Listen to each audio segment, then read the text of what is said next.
try it out and experience it for yourself.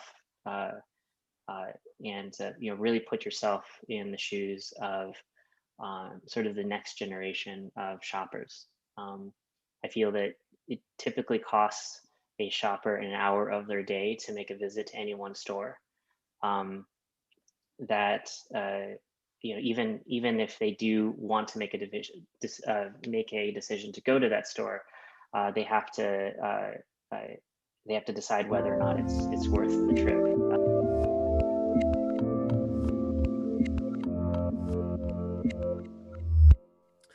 Hey everyone, this is Devin Miller here with another episode of The Inventive Journey. I'm your host, Devin Miller, the serial entrepreneur that's grown several startups into 7 and 8 figure businesses, as well as the founder and CEO of Miller IP Law, where he helps startups and small businesses with their patents and trademarks. If you ever need help with yours, just go to strategymeeting.com, and we're always here to help.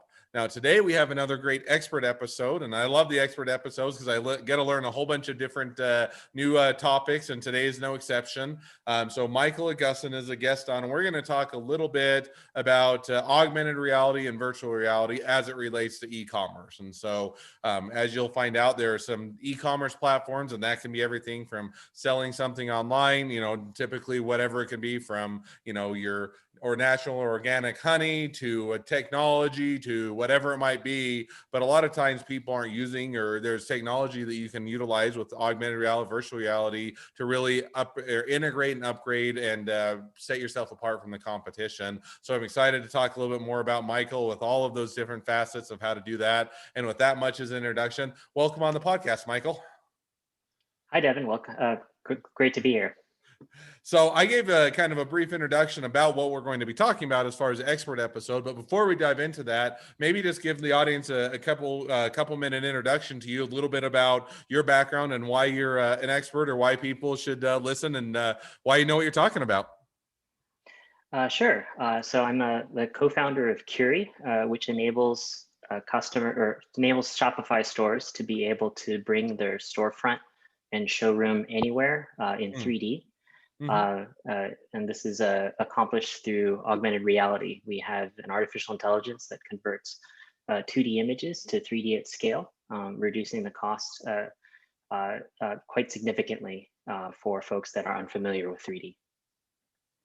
So, no, and I think that definitely makes sense. Now, diving into the topic at hand, and this is probably maybe a softball question or otherwise, lobbing one over to you, but for those that aren't as familiar with augmented reality or virtual reality, first, what is the difference? What are they, and what's the difference between augmented reality or virtual reality? Augmented reality is the ability to see virtual items superimposed in the world around you, whereas virtual reality is the ability to see these items in a virtual space that's completely artificial, and there's no information superimposed. So if I were to bring it down to my basic understanding, is augmented reality have some fake objects or some virtual objects overlaid onto what is actually around you, or the real world around you. Virtual reality, everything is virtual. There isn't the real world around you. Is that a fair, easy summary? Yeah. And I think the core difference is in their use case. Augmented reality enables you to add information or see information in context, whereas virtual reality is more of a way to escape to a very different place, or see items in its own context. Okay, no, it definitely makes sense. So now with that much as a baseline, let's talk a little bit about why you might want to integrate this into e-commerce. Because e-commerce, and you mentioned Shopify, and that's a great platform. There are some other ones, Squarespace or Wix or other ones, but e-commerce, or certainly Shopify, is a large one that provides a lot of different platforms and context for how people are doing it. But, if you talk with a lot of people, they're gonna probably or feel that they'll have the question, what is the benefit of taking the extra step of doing augmented reality or virtual reality on your e-commerce platform or on your e-commerce store? So what is kind of some of the benefits, or why would you start to think about that if you had a store or platform, or you're thinking about getting into it? So if you're a store in sort of middle America, right, you're your ability to sell items is dependent on the amount of traffic you bring to your physical store. The number Mhm. one reason why people would want to go to your store is to see an item in real life, to get a sense of how big it might be, or to try to assess like um, how your product would fit within their home, whether it be like the style or between two pieces of furniture or so in some cabinet somewhere. Um, and that is totally limited by where your real estate is. And the only way to really improve that is to actually go to maybe a better place that has more traffic, like a city, or more traffic street in that same city. Um, and so we pose the question like, why be limited to a physical store and wait for someone to buy something that's sort of sitting in a showroom just to be discovered by happenstance? What if you could actually bring your store to anywhere your customer is? In a sense, that would be the most primary or prime real estate that you would ever want. And so when we kind of dug into that problem, it was mostly number one, sort of understanding why people would want to uh, see an item in person and how that affects your traffic, and then two is uh, you know what are some ways to alleviate some of the costs and accessibility of this technology.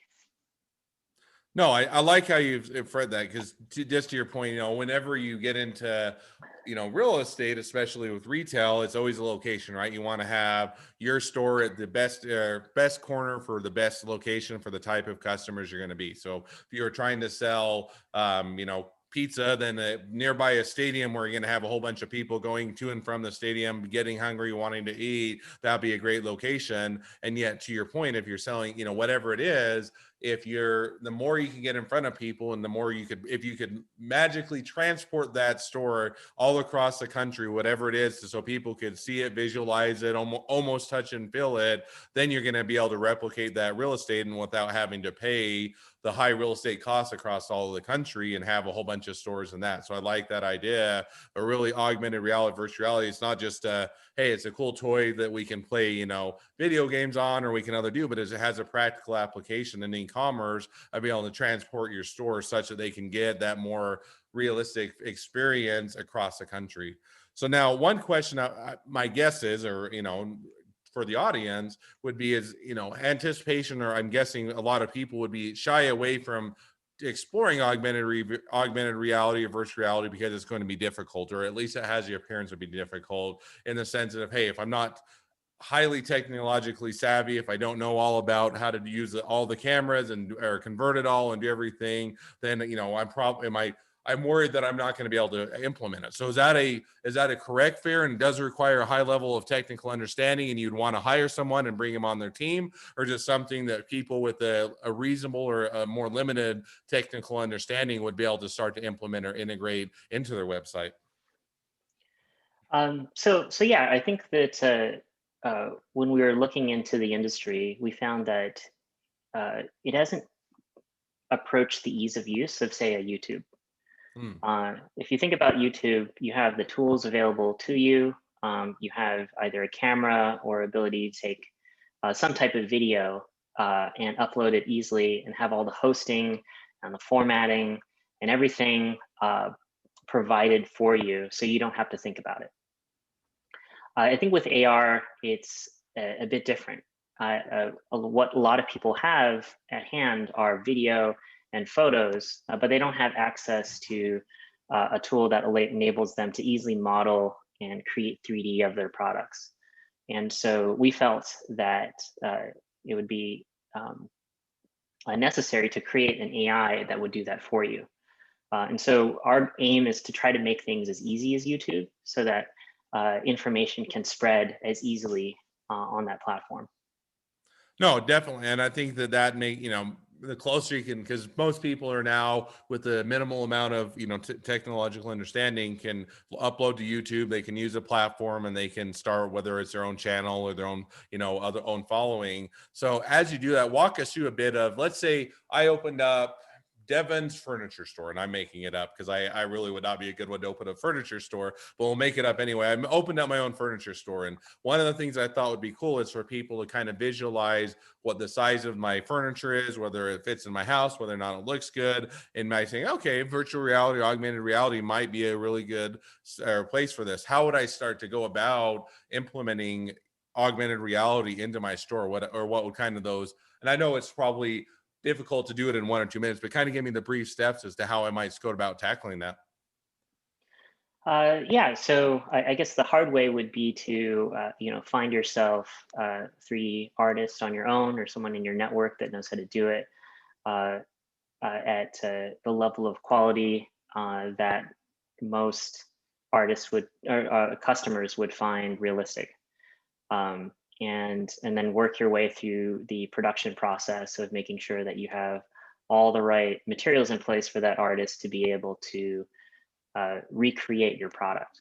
The other way to do it is to ship a physical product, but if you're shipping furniture, you're really spending hundreds of dollars for every product just to be shipped and scanned for a technique called photogrammetry, which enables you to take many photos of an object or video and convert that to 3D.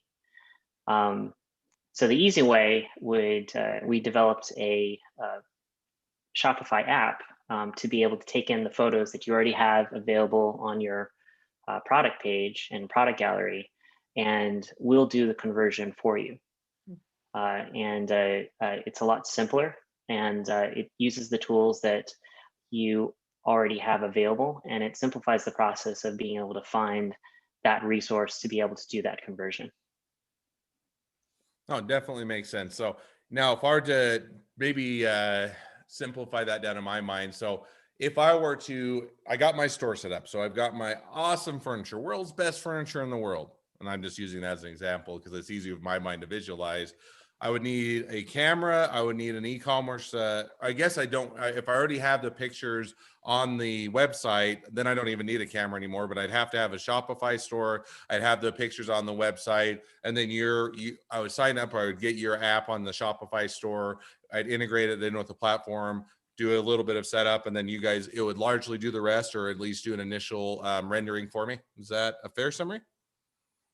Yeah, we made it as simple as a single click to add your products to be quoted, and we'll based on how difficult that item might be, or if it requires a bit of extra legwork and review, we'll send you back a quote and for as many items that you send, and once uh, once that process is approved, we'll go ahead and make 3D for that Oh, item. cool.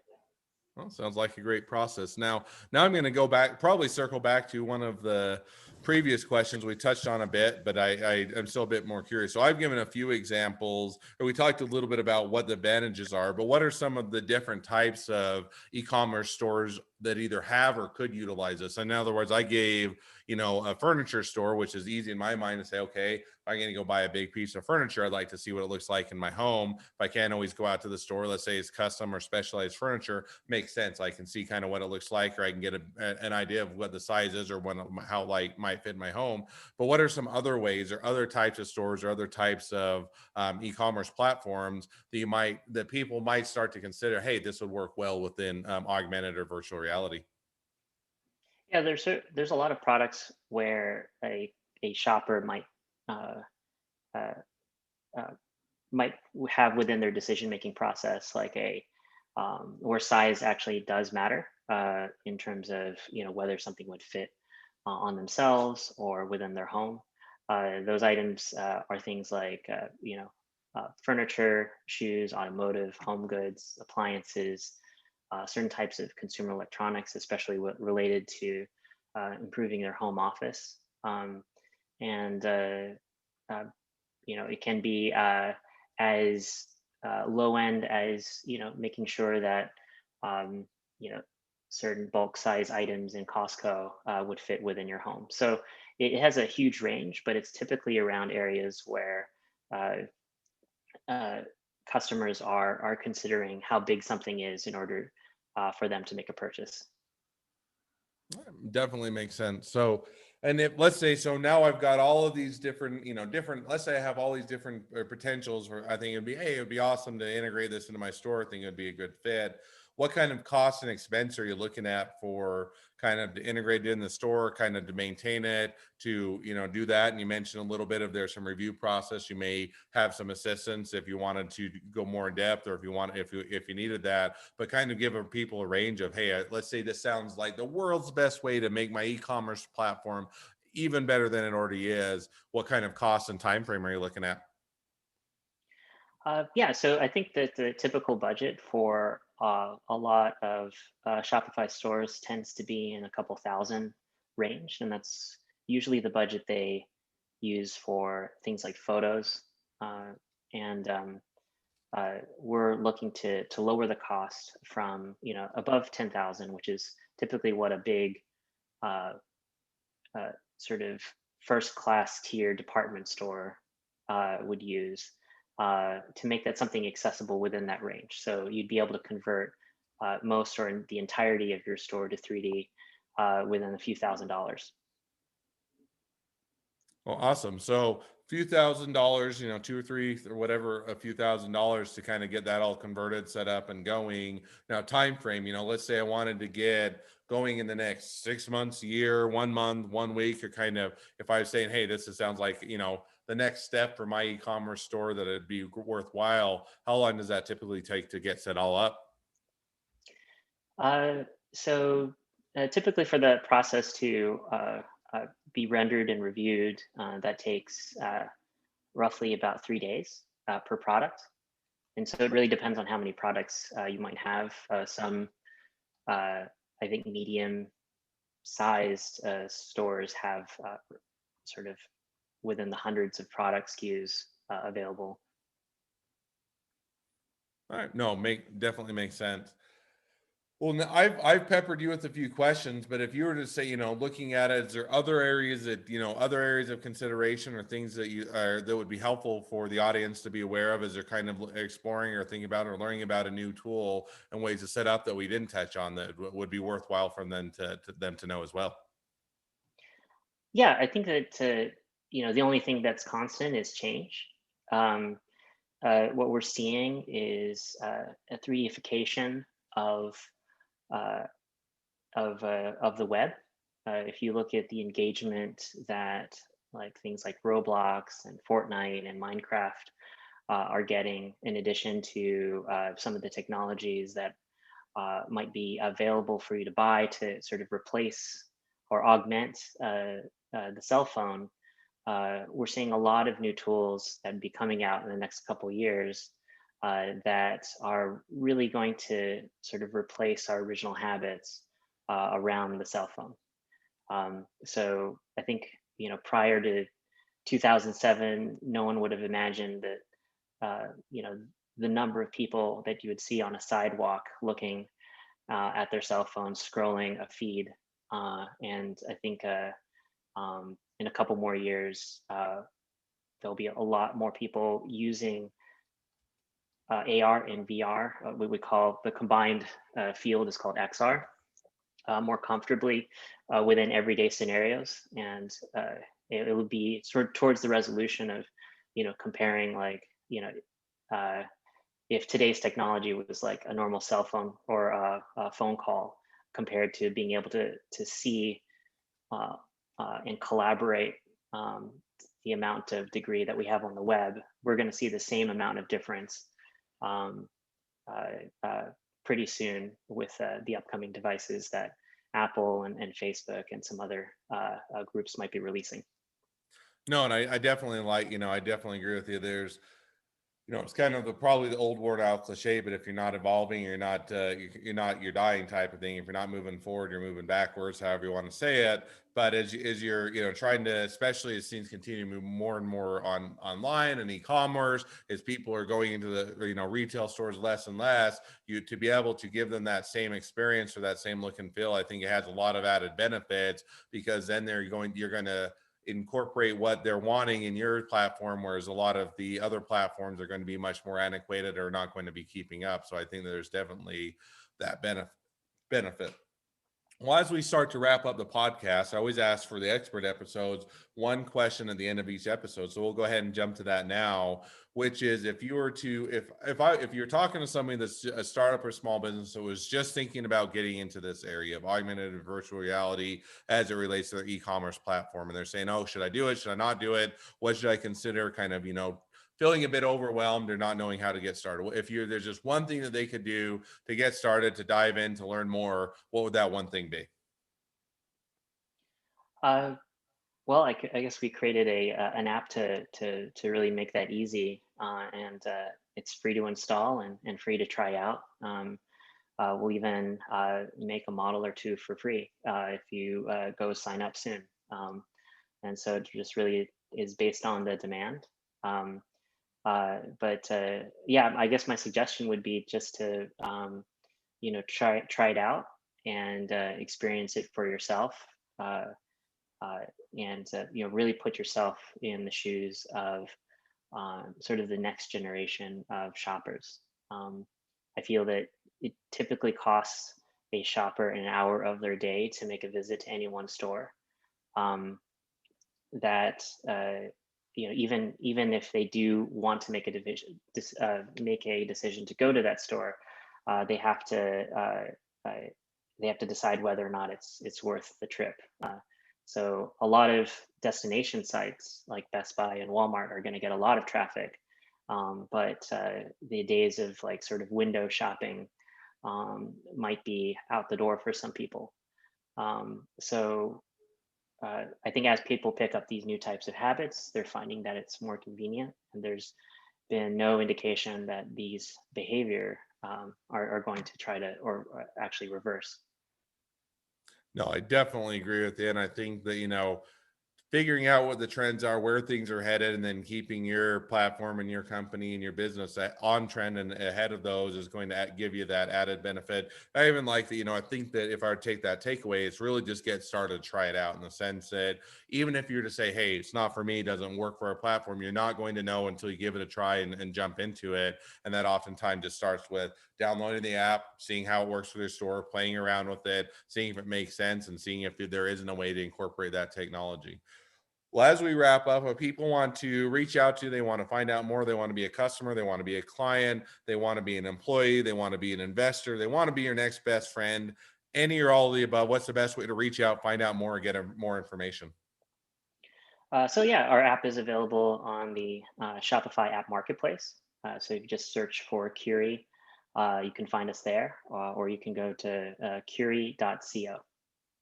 Awesome. Like, encourage people to reach out either way, download the app, go to the website, find out more, and definitely take a look and see if it can to help you to increase the the standing of your e-commerce store and make it or keep it ahead of the competition. So with that, we'll go ahead and wrap up and appreciate coming on the podcast. Now, for all of you that are listeners, if you have your own journey to tell or your own expertise to share, we'd love to have you on as a guest. Just go to inventiveguest.com and apply to be on the podcast.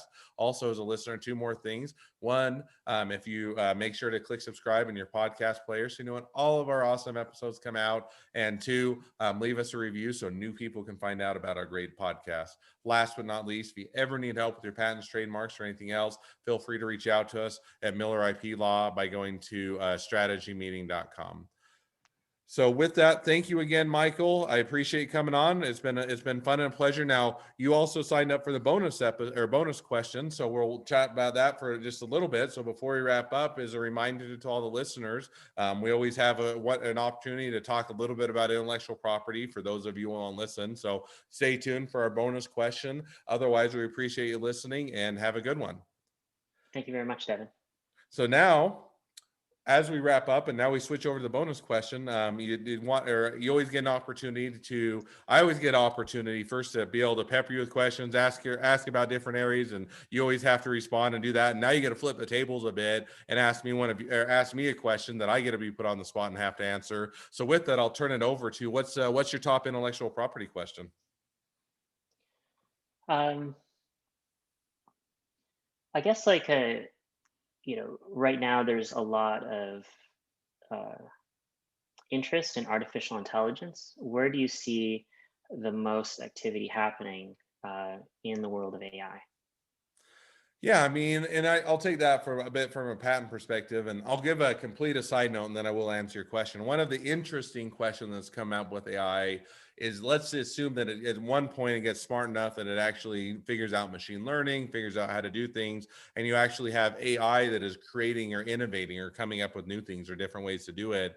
How do you go about patenting that? Which I always thought was an interesting question, in the sense that if somebody were to create a software that's smart enough to actually think, or so to speak, create something that the original person didn't intend or didn't come up with, who owns it? Because AI is an individual, it's not an actual entity. And so how do you patent that? And that one I don't have any question on. So I think I would probably put it to the person that originally created the AI, also as the inventor of whatever the AI comes up with. But that's an interesting area. Where I see it most of the time with intellectual property, with artificial intelligence and machine learning, is oftentimes is behind the scene to crunch a lot of different types of data, to use the data and information as a way to do analytics and provide meaningful information. So that seems to me that where a lot of the application is coming is, yes, someday it might cure cancer, or you might have an AI that can interact with you and you can talk with, and it'll be indistinguishable for a human. Someday that will probably happen. I still think that has a while to go, but to be able to start to do the different trainings on AI or machine learning such that it can crunch a large amount of data, give you meaningful information or results, and then be able to provide it back, is kind of where a lot of, at least within the kind of where I see for my platform, or for my area of expertise, which is intellectual property, where a lot of the industry tends to be headed. Okay, awesome. So with that, we'll go ahead and wrap up the podcast. Appreciate again, Michael, for coming on and sharing a bit of your expertise, and wish the next leg of your journey even better than the last. All right, thank you very much, Devin.